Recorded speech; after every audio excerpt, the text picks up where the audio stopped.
You're listening to the pharmaphorum podcast. My name's Dominic Tyre, and I'm pharmaphorum's creative and editorial director.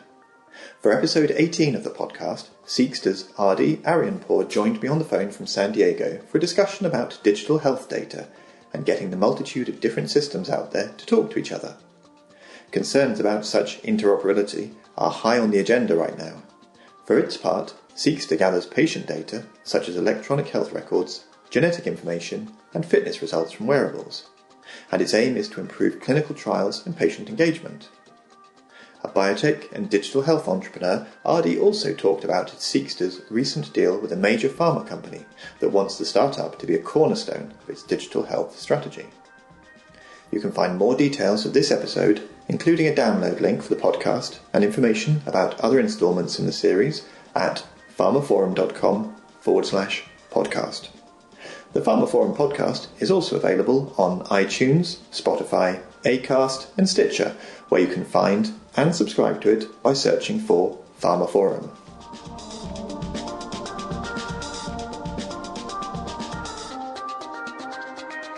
Adi, welcome to the pharmaphorum podcast. I'm looking forward to our conversation about your company Seekster, and it seems to me that startups in digital health and elsewhere, they're often tending to focus on solving problems. I'd be interested to know what, from your point of view, your company's point of view, what are the big issues out there that need solving? Yeah, great to be on your podcast. Thanks so much, Dominic. I think there's three big problems we are tackling and solving within the clinical trial market, to be specific. Interoperability, patient engagement, and really making health data as medicine. And in terms of interoperability, it obviously it's quite a technical sounding term. I know from my reporting on digital health and technology used by pharmaceutical companies that certainly on this side of the pond, it's something that the European Commission, for example, has been looking at. Since about 2012, I think they had the exciting e-health action plan way back in the day. But interoperability, why is that a big challenge for you? Yeah, I think it's a huge challenge for the overall healthcare ecosystem.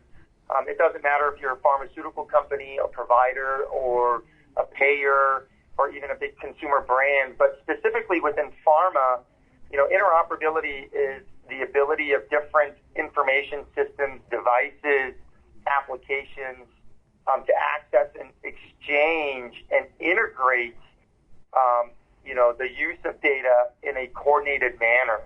And there's really three main levels of interoperability that affect pharmaceutical clinical trials. One is, foundational, how you can actually establish interconnectivity within the communication securely and how to receive data from one place to another.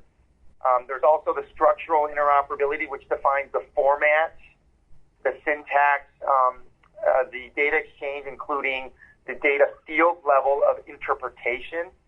And then lastly, the semantic level of interoperability, which provides for common underlying models and codification of data, including the use of data elements and standardized definitions from, medical terminology and understanding the meaning really behind that, patient. And interoperability is affecting pharmaceutical clinical trials in a way that we've never seen before, because all the data has been siloed, and we have to figure out a way to unsilo that data via the patient and hitting on patient centricity. And in terms of those kind of silos of data, I suppose you've got, we hear a lot about everything from electronic medical record data to the kind of data being captured by maybe a Fitbit we might wear, all different points in between those. What are the big silos of data that need to be brought together? What are the ones that do you think that are going to make the biggest difference to within clinical trials and to patient outcomes? Yeah, I think it's four levels of data actually, and we see it at Seekster when we're seeking out health data in this way. Number one is your electronic health records, your medical records. Number 2 is your DNA and genomic data, genetic data. Number 3 is your wearable fitness and medical device data or monitoring, continuous monitoring data. And last, number 4 would be your social determinants of health data.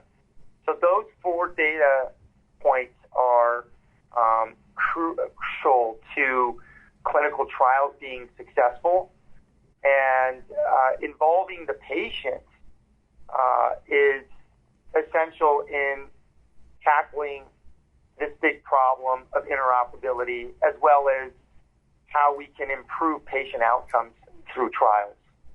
I wonder if we can move on to look at Seekster itself. Of course, you've recently signed a pretty major deal with a big pharmaceutical company that we'll go into a bit more detail later on. But to introduce Seekster, perhaps you can tell the listeners a bit about what is it you do, and what sort of stage is your company at? Yeah, Seekster is a SaaS-based software as a service healthcare platform that enables organizations to really drive efficient healthcare via comprehensive collection of medical records, EHR data, individual genomic profiles, DNA, and personal health device data. For the first time, users, so whether it's members or patients, can create their own matched longitudinal health data profile across all of their healthcare data sources through what we call person-centric interoperability.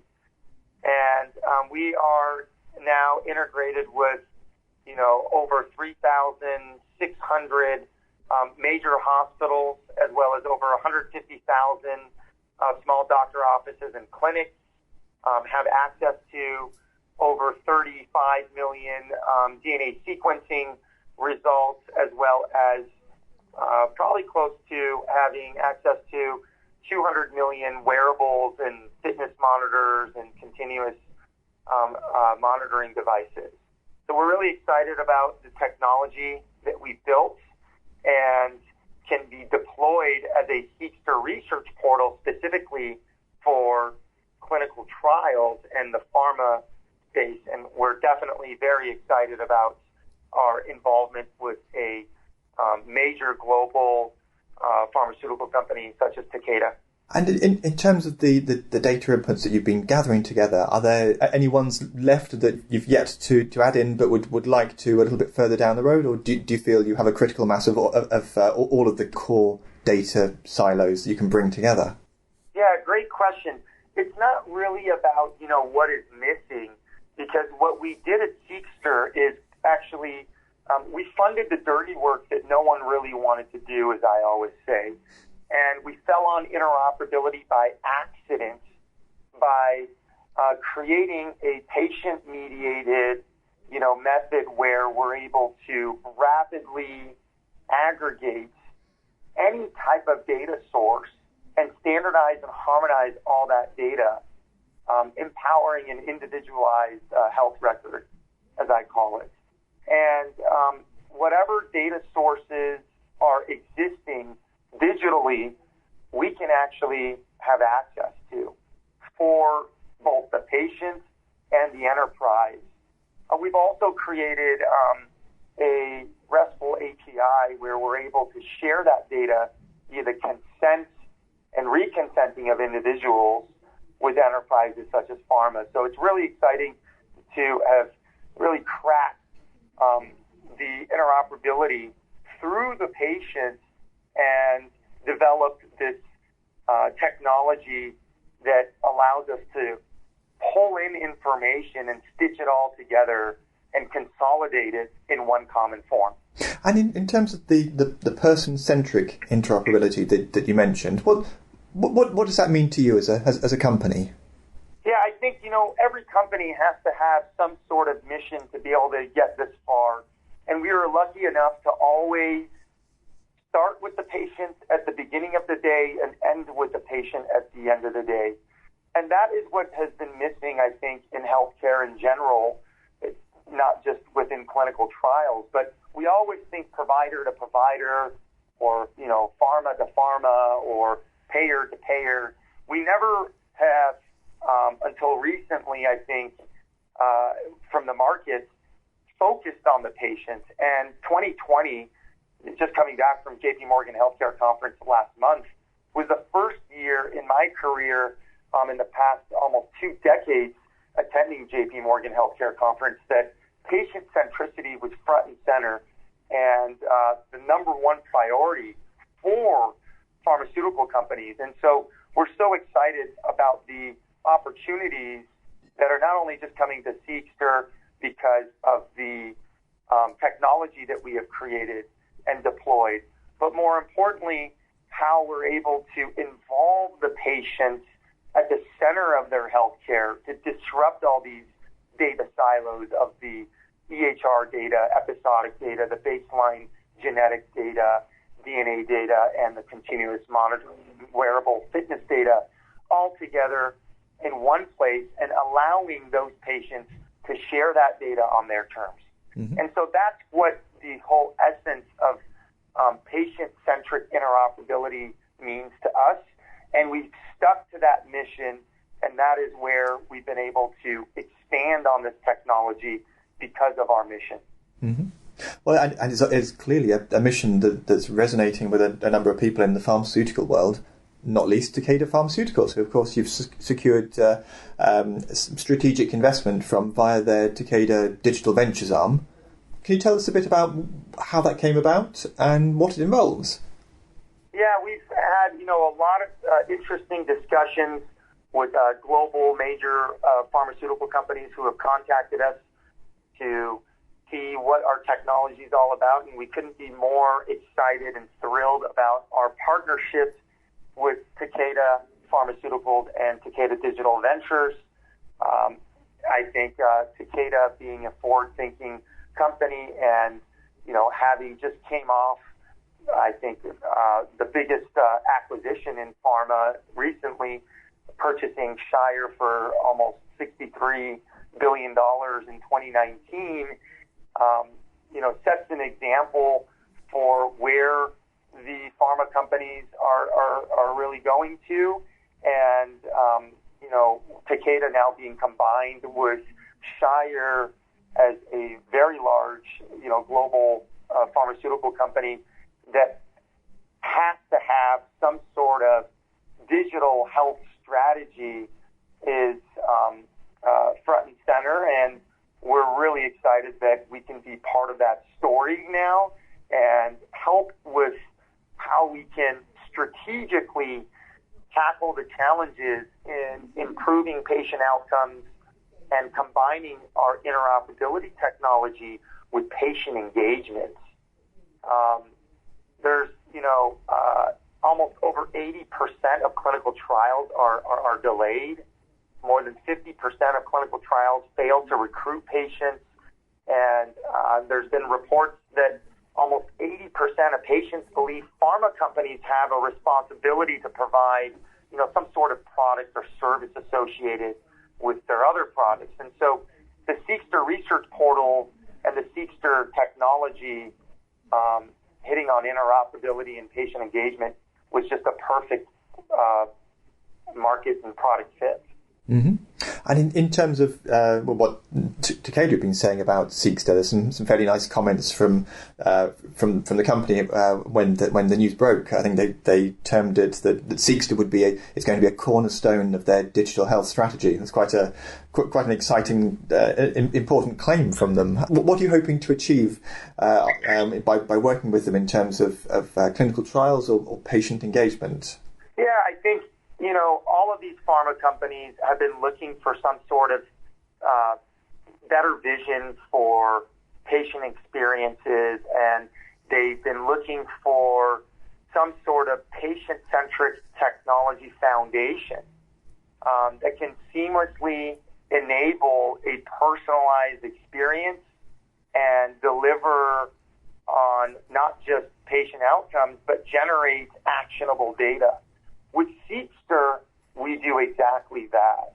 And we've been creating that since 2016, And it just took, a couple years to just kind of hang in there and expand on our technology in order to get the validation and credibility now backed by, a major pharmaceutical company.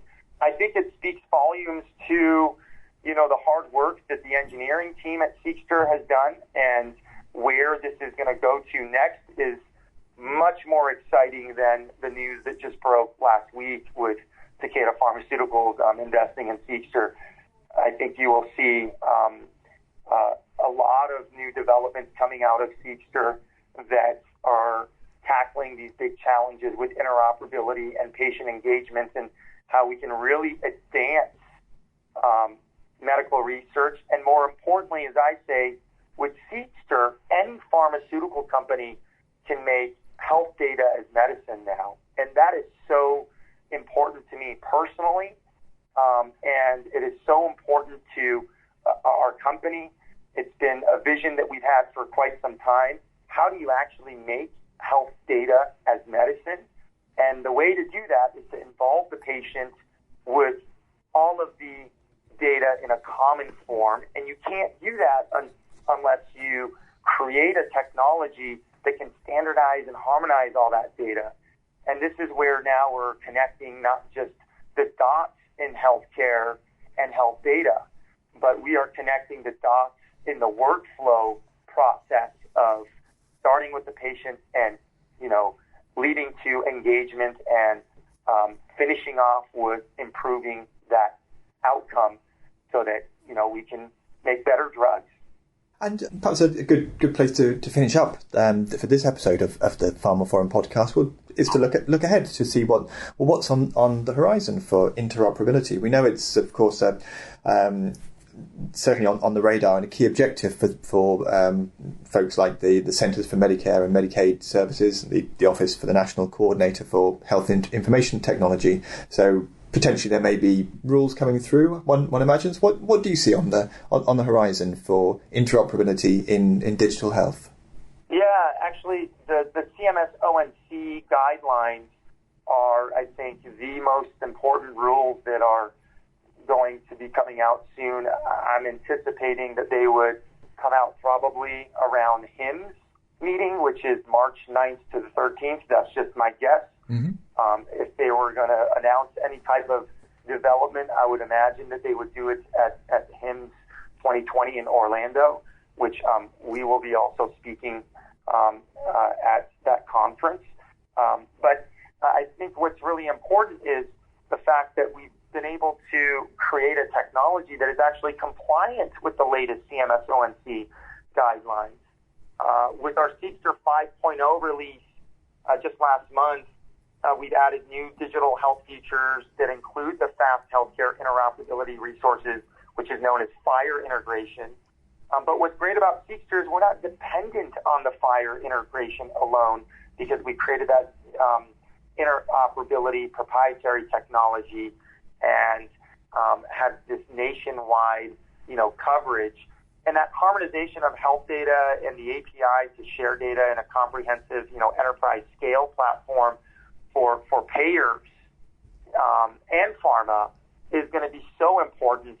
And the CMS ONC is definitely driving that for this market. And, patient centricity, sharing data, data ownership, all of these things that everyone's been talking about within the innovations that should be happening, we've really cracked. And I think, we have a tool that can enable enterprises at such a high level at the same time, get granular on the data on the back end. I think it's going to be really exciting seeing some of these proposals being realised and actually coming to fruition after, I think it's probably fair to say, quite a few years of talk around the area. So it'll certainly be a fascinating one to watch. But for now, Adi, thank you very much for joining me on the pharmaphorum podcast. Thank you so much. It was a pleasure to be here with you today, Dominic. I really appreciate your time and pharmaphorum. And that brings us to the end of episode 18 of the pharmaphorum podcast and my chat with Seekster's Adi Aryanpour on digital health data and interoperability. You can find more details of this episode, including a download link for the podcast and information about other instalments in the series at pharmaphorum.com/podcast. The pharmaphorum podcast is also available on iTunes, Spotify, Acast and Stitcher, where you can find and subscribe to it by searching for pharmaphorum. And don't forget to visit our website to sign up for daily or weekly email pharmaceutical news and analysis bulletins. And follow us on Twitter, where we are at pharmaphorum.